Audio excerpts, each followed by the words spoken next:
Hello there ladies and gentlemen, I'm TX141, but you may call me Paul. Welcome you to an all new piece of Armoured Warfare gameplay today on our channel. In this instalment, we shall be featuring what is one of my favourite MBTs at the moment, and that is the T-72 Ural. This is a Tier 5 MBT featured in Shishkin's dealership line as part of the Eastern European MBT tranche. Whilst today's gameplay is not an explicit demonstration of the strengths and weaknesses of this vehicle, and indeed you can actually fit a number of other MBTs at given tiers and as part of different dealership lines into this gameplay to a similar effect, or at least in my experience, today's gameplay is going to be a demonstration of how you and your MBTs can act as core anchors to your team's success within a given match, whereby you may have to lead from the front, potentially in disadvantageous circumstances, and just soak up the fire, give it back, and gradually pull your team through to victory. But before we go there, let us take a look at our setup of the T-72 Ural. Starting with our commander, we have elected to use Viktor Kirsanov for today. Reason being that Viktor's skill set will enable us to get the most out of our 125mm main cannon, allowing us to maximise our damage potential in the long haul and at the same time mitigate the weaknesses of our gun, being the longer reload rate and the rather high aim time. Starting with our first skill, Determination, this enables us to drop our reload time by 6% for 10 seconds after bouncing a shot against an enemy vehicle. This is crucial for follow-up shots in those sniper situations where you may see an enemy MBT, especially a higher tier one, trying to cross open ground and changing their direction every so often. If one round happens to ricochet, the follow-up one will come a little bit faster, as the only way you can buff your reload time in the T-72 Ural is via the usage of retrofits, as you do not have a loader crew member but an autoloader inside the vehicle, much like its predecessor the T-64. This is also going to be useful in those close range brawler situations where we need to get as many shots off as possible in order to knock our opponents out before they take us out, and the likelihood of ricocheting off the front of an enemy vehicle can be quite high in these close range situations, so we need to be able to get following shots off a little bit faster. For our second skill we have Patch It Up, which improves our vehicle's repair rate by 10%, and this enables us to bring our tracks back online a little bit faster, or alternatively fix our turret ring when it is knocked out, especially in those close range situations, as the turret ring of this vehicle is a key weak spot at close range. Our third skill is Overpower, which improves the module damage that we cause to enemy vehicles by 20% for 15 seconds after getting an overmatch. Now this is especially useful against enemy armoured fighting vehicles or any enemy vehicles which have low armour. We will typically start off by firing an armour-piercing round at the enemy vehicle, and this will cause the overmatch, at which point we switch to the higher alpha heat rounds, which will not have the overmatch, and when these rounds do hit the target and penetrate, they will not only do more damage, but also have increased module damage, allowing us to cripple AFVs from the outset. For our fourth skill we have Zero In, which reduces our aim time by 10% for 15 seconds after damaging an enemy module. Again, here we have the philosophy of being able to put the first round in, do some module damage, and then get our second round off even faster, as we do not need to take as long to aim in, as the aim time of our 125mm gun is rather long, just like our reload rate. And our final skill is Leadership, whereby our crew stats are increased by an additional 4%, and this allows us once more to buff items such as our aim time, and also other key stats such as our ability to turn the turret a little bit faster. We are building this all around the concept about being able to get our gun onto target as quickly as possible and put in our high alpha rounds. As for our crew, who are both currently level 3 but are almost at level 4 now, I am driving the vehicle and have the skill of Spin to Win, which increases our hull traverse speed by 10%. This is particularly useful in those close range engagements of enabling us to be able to turn our frontal armour towards the enemy just that little bit faster and increase our chances of frontal ricochets. But it's also useful in those cases when enemy AFV or wheeled tank destroyer is trying to perform the circle of death around this vehicle, and we can continue to turn and point the majority of our frontal armour towards their main gun. As for our gunner, Rhea Smith, she has the skill of Quick Draw, which improves our aim speed by 10%, once again mitigating the rather long aim time of our main cannon. For our ammunition loadout, out of the 46 rounds available to this vehicle, our first 20 are the 125mm 3V-BM9 armour-piercing fin-stabilised discarding sabot rounds. These rounds already go to highlight the high penetration, high alpha nature of this vehicle, with 445 hit points of damage on average for 325mm of average penetration. But when we move on to our next 20 rounds, the 125mm 3VBK-17 high explosive anti-tank thin stabilised rounds, this is where things really come to life, with an average damage of 569 for an average penetration of 278mm. This means that these rounds are able to go through the front, i.e. the lower front plates, of quite a number of MBTs you can face at a like-for-like tier. And this does allow you to cripple MBTs, and especially AFVs from the outset, being able to reduce their health pools by at least 25%, if not all the way up to 50% in a single shot. You do have to bear with the fact that you do have a lower muzzle velocity of 750 meters per second with these heat rounds in comparison to the 1200 meters per second of the armor piercing rounds we previously discussed. But these rounds can work very well when managed effectively, especially in those close range engagements. And for our final 6 rounds, we're using the 3VOF-36 high explosive fragmentation thin stabilised rounds, whereby despite these rounds having low penetration, i.e. only 23mm on average, and not being effective at penetrating targets, but more for the case of being able to do some damage to the more heavily armoured MBTs that we can face at tier 6, such as the Leopard 2 AEV and the MBT-70. If these rounds do roll high when they do not penetrate, and go all the way out to their maximum of 359 hit points of damage, we can do just as much damage with these rounds as we can with an overmatched armour piercing thin stabilised discarding sabot rounds, and this means that having some high explosive in tow is always going to be useful in the long haul. As to our consumables, we're using the standard trio of the repair kit, the first aid kit and the fire extinguisher. As for our retrofits, of which we get 3, all of them have been chosen in order to improve our gun handling characteristics of the vehicle and thereby improve our overall performance with our main gun. Our first in the universal slot is the Intercom Systems Mark II, improving our crew stats by 6.25% and having the net benefit to our aim time, our turret traversal speed and our overall accuracy. In our firepower slot we have the Magnetic Actuator Mark I, which improves our aim time by 7.5%, but also has the nice to have benefit of increasing our damage to other vehicles by 3.3%. And as for our mobility slot, we have the Enhanced Oil Cooling Mark I, which improves our vehicle's acceleration by 1.65%, again that's another nice to have, but more importantly improves our turret traverse speed by 10%, and that is crucial for us to be able to always point our main gun towards the targets, especially at those closer ranges where we are being flanked. So finally coming on to our vehicle stats, we can see that we pride ourselves on our alpha damage. The example here is the armour piercing thin stabilised discarding sabot rounds, which have had their damage boosted on average to 459 thanks to the usage of the magnetic actuator retrofit, for an average penetration once again of 325mm. This does rub off our sustained damage however, with a damage per minute of only 2,897, which is a little bit lower by comparison with most of the MBTs at your tier. And this is all due to our reload time being 9.52 seconds, and something we have not tried to mitigate in the usage of our retrofits. In our defence, we only have 1,555 hit points. Again, our retrofits have not been used to boost this, and this is at the lower end by comparison with other MBTs at our tier.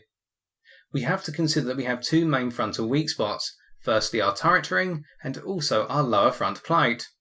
But if we can avoid being hit there, in these 2 locations we should really say, we can actually see that we have respectable armour, with our hull composition being layered steel composite, whereby we have the hull modifiers of 1.5 for both armour piercing and high explosive, whilst it is 2.5 for shaped charges. And as for our turret composition, made out of Kvartsen steel, we can see that our turret modifiers are identical for armour piercing and high explosive of 1.15, whilst 1.65 for shaped charges. And this means at the front we have an effective against armour piercing and high explosive of 431mm in the turret and 330mm in the hull. Going round to the sides it is 201 and 195mm turret and hull respectively, and once again at the rear 138mm and 60mm turret and hull respectively. With shaped charges we can see that we have even more armour. At the front 619mm in the turret and 550mm in the hull, and rinse and repeating this for turret and hull in sequence. At the sides we have 289mm and 325mm, which is very respectable for hull armour in the side against shaped charges, and in the rear we have 198mm and 100mm. Nice, but we always need to keep our frontal armour towards the enemy in order to get the most out of our armour, as that is where it is all concentrated for this vehicle. And returning to our overall stats in terms of our mobility, we can see that we are quite a fast MBT, with a max speed of 59.4 km an hour for a 0 to 32 km an hour acceleration time of 8 seconds. We'll be moving reasonably fast, although nowhere near as fast as a light tank or an AFV. As for our utility, we have a reasonable camouflage for this vehicle of 0.11, although our view range of 330mm is shocking and means we will not be trying to spot for ourselves when we go to snipe. We need to get incredibly close to the camouflaged AFVs such as Swingfires and other lighter vehicles such as Sheridans and the light Panzer 57s in order to be able to spot them, well after they have spotted us. And as for our targeting, we have used our retrofits to boost this significantly to a respectable point. Our cannon depression of 6 degrees over the front is quite nice, although it means ridgeline fighting can be a little bit difficult, and at the rear 1 degrees is to be expected as it is similar to most of the gun depressions available to MBTs at the tier. As for our turret traverse, we've now got this up to 24.24 degrees per second, which is quite nice at being able to always keep our gun on the target, even at closer ranges in a high speed situation. And our accuracy is very good now at 0.12, especially by comparison with the accuracy we originally had of 0.16. Whilst this is not the best in class, it is at a point where we can actually be quite accurate against targets at longer ranges. And we can get to this accuracy a little bit quicker now with an aim time of 2.69 seconds, meaning that snapshots are also viable at closer ranges.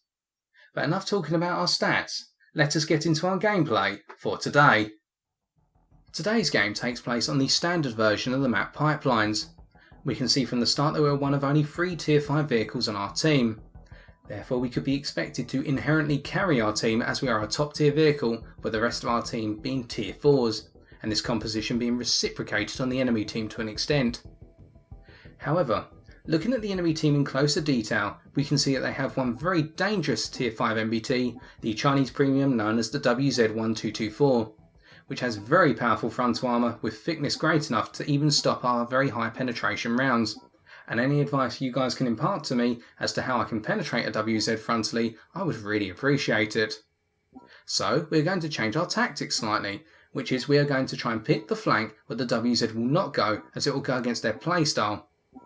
If I was personally driving a vehicle with very high frontal armour thickness and a decent DPM and decent penetration, I would prefer to go to points on the map where I can get into closer to medium range engagements and brawl my way through the situation without losing my HP.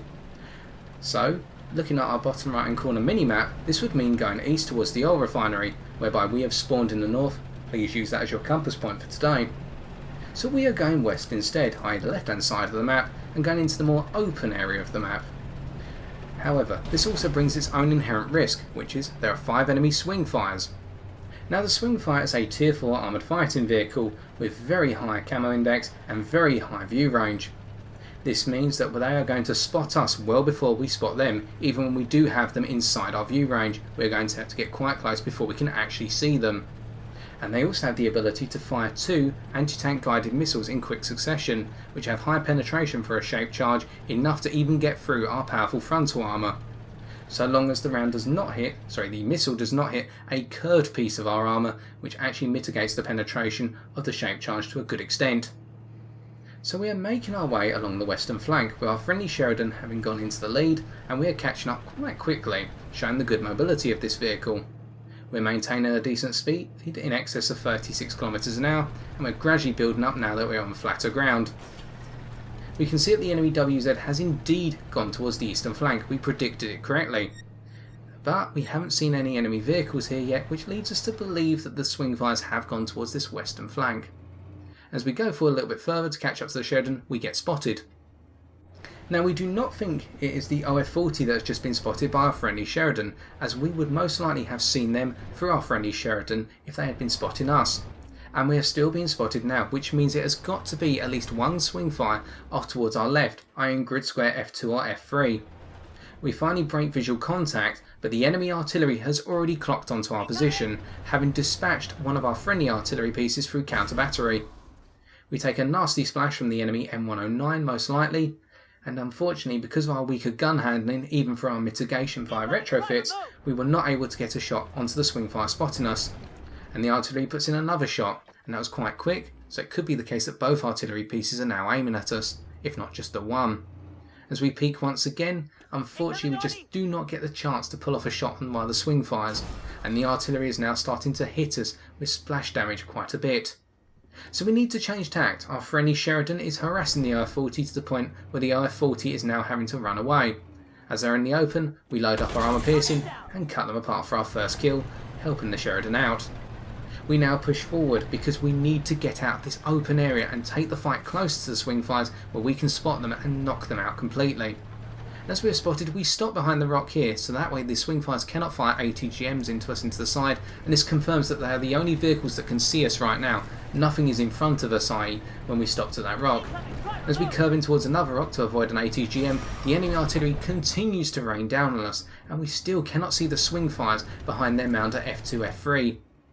Now we have an ATGM coming into us and it penetrates us frontally, but we managed to dodge an enemy shell from that T-72, and we have another ATGM coming into us, this time from the side from quite far back, and we have also been designated by one of the swing fires, so we're right in the thick of it here, i.e. between a Dragoon 90, which we have just spotted, up on the hill in grid square G0, and two swing fires and the enemy artillery and a load of rough terrain in the form of rocks. So it's taken the expression between a rock and a hard place to a new extent. Now we are still being spotted even after the designation has worn off, and we believe it is potentially a swing fire off to our left, but we do not want to turn our hull and our turret away from the Dragoon 90, as their high fire rate and mediocre penetration will get through us quite easily in the side. And we notice a swing fire off to our left, which we anticipated, and was spotting us using their aerial devices or their antennae. And we're still being spotted by them, and the enemy artillery is raining down on us. But we did switch to a high explosive anti-tank round, and we can do 555 damage to the swing fire from earlier as the Dragoon comes around and does whiff a shot.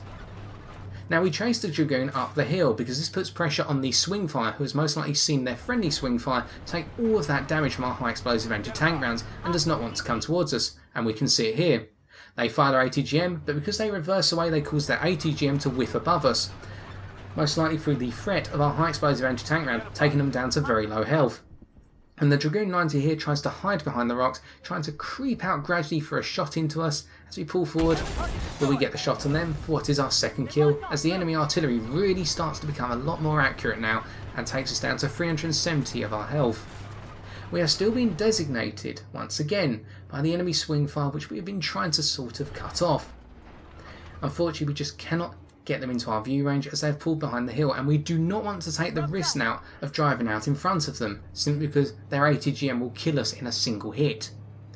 So now we need to creep forward very gradually, break in enemy sight, and continuously moving forward at a steady pace. But the enemy artillery, especially their M109, is a very good player, and as we spot the enemy swing fire, they're moving too quickly and we just cannot get our sight down in time in order to be able to put the high explosive anti-tank round we need into them.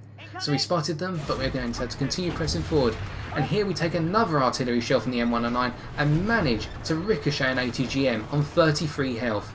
We were very fortunate there, but we also showed how strong our armour is to shape charges, sometimes when they come in at awkward angles, and that one there most likely hit the side of our turret and actually did not penetrate because it hit the curvature of our turret. And now we continue to be spotted most likely by the swing fires, and we spot an enemy ERC-90 F4 here, who seems to have spent the majority of their game sitting back, but now as they see us on crippled health, they come towards us. So we load our high explosive anti-tank because they have very little armour and put a beautiful shot in for 558. As they try to do a circle of death on us, we have positioned it so we have a number of buildings surrounding us. They've got to take a longer route. We can turn our tracks in time and always keep our frontal armour to them. And we max roll here for 674 damage. It's lovely to be able to do so much damage to a wheeled tank destroyer with no armour. As they try to get a shot into us, a little bit confused as to why they did not just stop and aim at our lower front plate, but potentially the player was a little bit inexperienced. We pick up our third kill. So, luck is on our side at the moment. And we are continuing to be spotted once again by the enemy swing fires, although we do not understand where from. But we have to push forward simply because if we stay still we will die. And at this point our team is leading on all fronts, i.e. 10-8. So it would seem as though the eastern flank is being held quite nicely by our team, even with their MBTs being concentrated down on that flank. and perhaps this has diverted the attention of the enemy swing fires and the enemy artillery. But not so here, as we come over another mound and we are being spotted and we drive into the open. We get designated and manage to ricochet another ATGM right off our gun barrel, or our gun manlet, not entirely sure. But we do get designated in return, which means the swing fires are entrenched now across the river towards their cap point. It means we cannot go forward and have to retreat in order to get rid of the designation. But fortunately for us, the enemy artillery has decided to stop firing on us. It is most likely they have either decided that we are not an important threat anymore, or that we can just be knocked out by one of the enemy vehicles by loading high explosive. So we gradually push forward a little bit more. A friendly Sheridan now backs us up as well by going towards the riverbank. They are spotting both the artillery, who gets taken out by a friendly swing fire, and also the enemy swing fire, who we finally get to see, and we take them out using armour piercing. Sweet, sweet revenge. But we are still being spotted, and at this point we are rumouring once again. Oh sorry, my apologies. Finally the spotting has ceased, so that was the swing fire that was spotting us, and most likely one of the ones that was spotting us ever since the start of this game. So now we need to make our way across the river and support our teammates over on the eastern flank.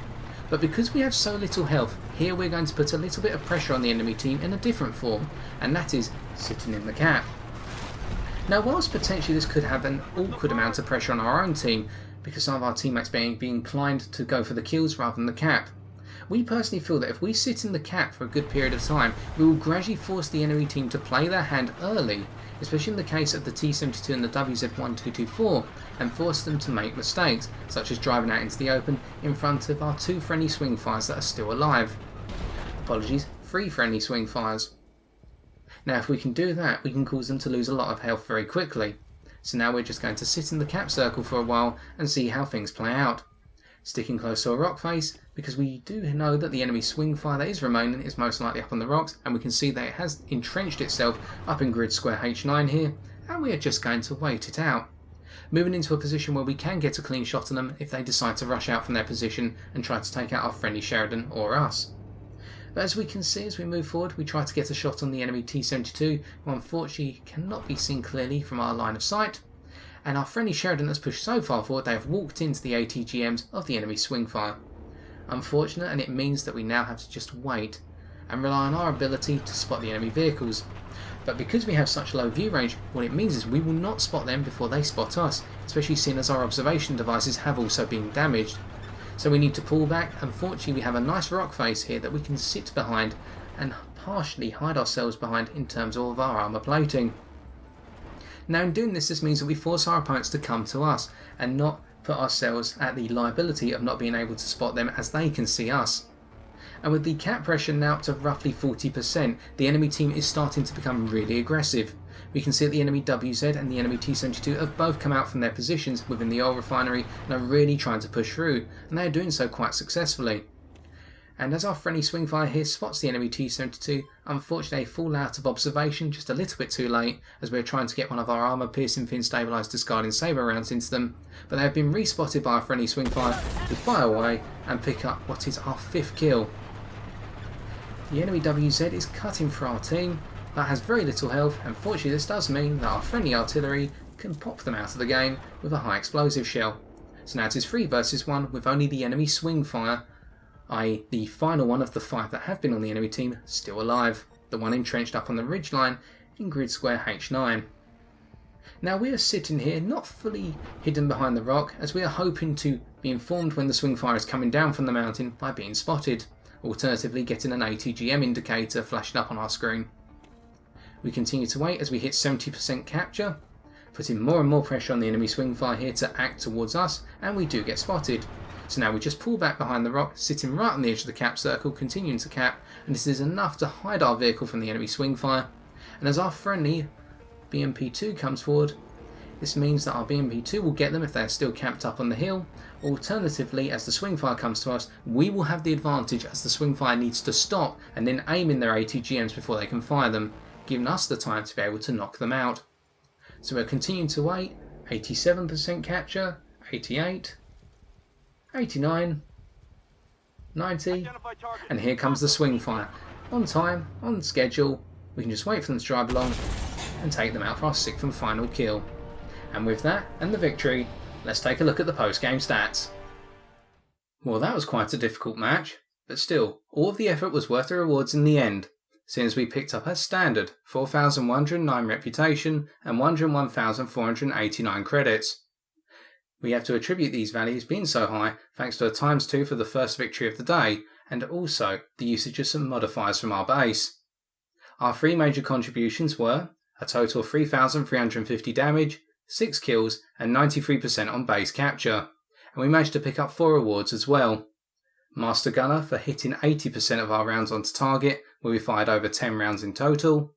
Raider for picking up 60% of the base capture points. Ace Tanker for picking up 5 or more kills, and a gold medal for picking up the highest amount of reputation on our team.